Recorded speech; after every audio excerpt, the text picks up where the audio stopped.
السلام علیکم۔ جیسا کہ آپ لوگوں نے جو ہے نا تھمبنیل پہ دیکھ لیا ہوگا، جی ہاں، آج کا موضوع ہمارا یہ ہے کہ جو ہے وہ بینک میں اکاؤنٹ کو جو ہے وہ کھولنا، یہ جو ہے وہ کیسا ہے نا شرعی اعتبار سے جائز ہے یا نہیں۔ تو اس کے حوالے سے عرض ہے کہ بینک میں جتنے بھی ہمارے اکاؤنٹ جو ہے وہ ہوتے ہیں، ان کی جو ہے نا ٹائپس ہوتی ہیں۔ بنیادی اعتبار سے 3 جو ہے نا کیٹیگریز ہیں اس کی نا۔ سب سے فرسٹ پر آپ کا جو ہے نا کرنٹ اکاؤنٹ آتا ہے، اس کے بعد آتا ہے آپ کا جو ہے اس کے بعد آتا ہے آپ کا وہ کیا کہتے ہیں وہ سیونگ اکاؤنٹ، ٹھیک ہے۔ کرنٹ اکاؤنٹ تھا، اس کے بعد آتا ہے آپ کا جو ہے نا سیونگ اکاؤنٹ، اور اس کے بعد آپ کا آتا ہے فکس ڈپازٹ اکاؤنٹ۔ یہ 3 جو ہے اکاؤنٹ ہیں بنیادی اعتبار سے۔ تو ان کی جو ہے نا ٹائپس کے حساب سے شرعی حکم میں تھوڑا سا جو ہے نا فرق ہے۔ وہ کیا ہے وہ میں ابھی آپ کو جو ہے وہ بتاتا ہوں۔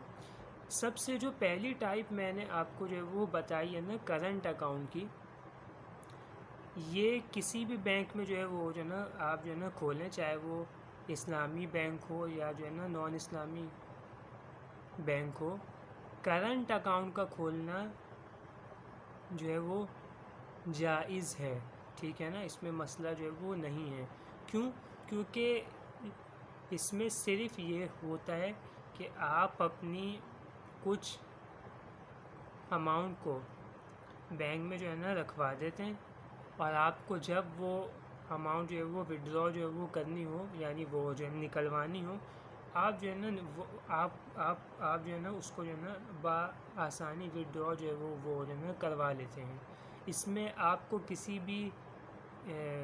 بھی جو ٹائپ کا منافع نہیں ملتا، کوئی اوپر آپ کو اس کے پیسہ نہیں ملتا، تو اس لیے یہ تو جائز ہے بالکل۔ دوسرے نمبر پر آتا ہے آپ کا جو ہے نا وہ جو ہے سیونگ اکاؤنٹ۔ سیونگ اکاؤنٹ جو ہے جنرلی جو سیونگ اکاؤنٹ ہے یہ حرام ہے، جائز جو ہے وہ جو ہے نا نہیں ہے۔ کیوں؟ وجہ یہ ہے کہ سیونگ اکاؤنٹ میں یہ ہوتا ہے کہ آپ نے جو بھی اماؤنٹ اپنے بینک اکاؤنٹ میں ڈپازٹ کی ہوئی ہوتی ہے، رکھوائی ہوئی ہوتی ہے، اس پر آپ کو منافع دیا جاتا ہے۔ اور حدیث میں ہے کہ ہر وہ قرض جو ہے نا نفع کھینچے وہ سود ہے۔ تو بینک میں جو اماؤنٹ آپ کی جو ہے نا ڈپازٹ ہوئی ہے، اس کی حیثیت امانت کی بھی ہے، اور اس کی حیثیت جو ہے نا قرضے کی بھی ہے، کیونکہ وہ آپ کے پیسے کو وہ یوز بھی کر رہے ہوتے ہیں نا۔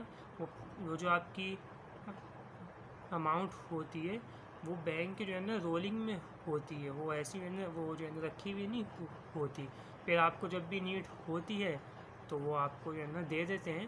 تو اس کی حیثیت جو ہے نا وہ جو قرضے کی بھی ہے۔ تو آپ کو قرض کے اوپر جو بھی جو ہے نا مشروط منافع ملتا ہے، اور اس میں مشروط ہوتا ہے، تو وہ جو ہے وہ سود ہے۔ تو یہ جو سیونگ اکاؤنٹ ہے یہ جائز جو ہے نا ہے نہیں۔ اور اس کے بعد جو فکس ڈپازٹ اکاؤنٹ یہ بھی منع ہے، اس کے اندر بھی جو ہے نا وہی ہے سیونگ اکاؤنٹ والا معاملہ ہی ہے، بس اس کے اندر فرق ایک یہ ہے کہ مطلب اس میں مخصوص اماؤنٹ مخصوص وقت کے لیے آپ کو ڈپازٹ جو ہے وہ کرنی ہوتی ہے، پھر اس میں آپ کو سیونگ اکاؤنٹ کی مناسبت زیادہ منافع ملتا ہے، اور وہ جو منافع ہے وہ در حقیقت جہنم کے انگارے ہیں، سود ہے، جائز جو ہے وہ بالکل بھی جو ہے نا نہیں ہے۔ اور سود اس کا جو وبال ہے، اللہ اکبر۔ ایک حدیث کا خلاصہ بتا کے اپنی گفتگو کو اختتام کی جانب لے کے آؤں گا، تاکہ ہمارا ذہن بھی جو ہے نا وہ ہو جائے، بن جائے سود سے جو ہے نا بچنے کا، کہ سود کے کئی جو ہے نا اس کے جو ہے نا وہ سود کے کئی جو ہے نا درجات ہیں، اور اس میں سے جو سب سے لویسٹ والا جو ہے نا درجہ ہے وہ یہ ہے کہ آدمی اپنی ماں کے ساتھ زنا جو ہے وہ کرے۔ اللہ اکبر۔ اللہ پاک سود کے ذرے سے بھی ہمیں اپنی حفاظت میں رکھے، آمین۔